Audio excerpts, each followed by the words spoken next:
Hi welcome to hash you నేను మీ మనోజ్. అయితే ఆంధ్రప్రదేశ్లో సార్వత్రిక ఎన్నికలు ముగిశాయి. నెలలు తరబడి ఎన్నికల వ్యూహాలు ప్రచార కార్యక్రమంలో నిమగ్నమైన నాయకులు గెలుపు భారం దేవుడిపైనే వేసి ఇప్పుడు రిలాక్స్ మోడ్లోకి వెళ్తున్నారు.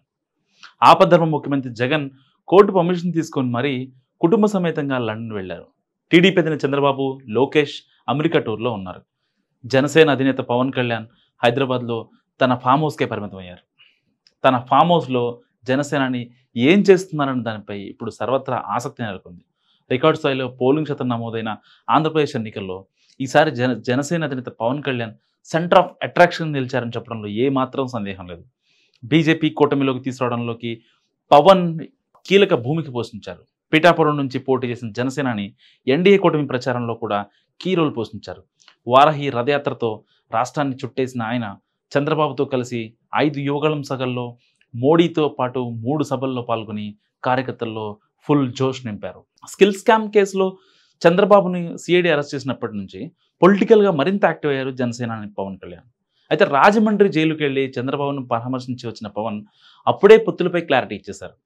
తెలుగుదేశం నాయకులతో సమన్వయం చేసుకుంటూ 6 నెలల ముందే అధికార వైసీపీపై ఎన్నికల సమరశంకారావం పూరించి వైసీపీ నేతలకు సవాల్ విసిరారు. ఎన్నికల నోటిఫికేషన్ వచ్చిన దగ్గర నుంచి తాను పోటీ చేస్తున్న పిఠాపురంతో పాటు రాష్ట్రంలో జనసేన పోటీ చేస్తున్న నియోజకవర్గాలు, మిత్రపక్షాలు పోటీ చేస్తున్న నియోజకవర్గాల్లో రోడ్ షోలు నిర్వహించి ఆరోగ్యం సహకరించకపోయినా కూటమి గెలుపు కోసం అహర్నిశలు శ్రమించారు పవన్ కళ్యాణ్. ఈ ఎన్నికల్లో ఎన్డీఏ కూటమి గెలుపు ఖాయమని, చంద్రబాబు ముఖ్యమంత్రిగా ప్రమాణ స్వీకారం చేస్తారని పవన్ కళ్యాణ్ బలంగా నమ్ముతున్నారట. ఇటీవల హైదరాబాద్లో ఆయన తన పార్టీ ముఖ్యులతో సమావేశం కూడా నిర్వహించారు. సమావేశంలో పాల్గొన్న జనసేన ముఖ్య నాయకులతో 120 నుంచి 140 సీట్ల వరకు కూటమి గెలుస్తుందని, జనసేన 18 స్థానాల్లో గెలుపొందుతుందని, జనసేన పోటీ చేసిన మచిలీపట్నం, కాకినాడ పార్లమెంట్ స్థానాలు కూడా కైవసం చేసుకుంటామని ఎంతో ధీమా వ్యక్తం చేశారంట పవన్ కళ్యాణ్. అయితే పోలింగ్ పూర్తవగానే పవన్ కళ్యాణ్ వారణాసిలో ప్రధాని మోడీ నామినేషన్ కార్యక్రమానికి వెళ్ళి వచ్చారు. పలువురు రాజకీయ నాయకులు రిలాక్సేషన్ కోసం ఫారెన్ టూర్లకు వెళ్తుంటే పవన్ మాత్రం హైదరాబాద్లో తన ఫామ్ హౌస్కే పరిమితమయ్యారట.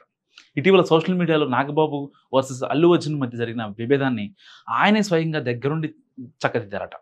అయితే విజయం లాంఛనమైన తరుణంలో కుటుంబంలో అలాంటి విభేదాలు ఫోకస్ అవడం కరెక్ట్ కాదని నాగబాబుని సున్నితంగా హెచ్చరించినట్లు కూడా తెలుస్తుంది. అయితే మరోవైపు ప్రతి నియోజకవర్గంలో బూత్ల వారీగా పోలిన ఓట్లు, కూటమికి వచ్చే మెజార్టీలపై ఆరాధిస్తూ లెక్కలు సేకరిస్తున్నారంట జనసేనాని.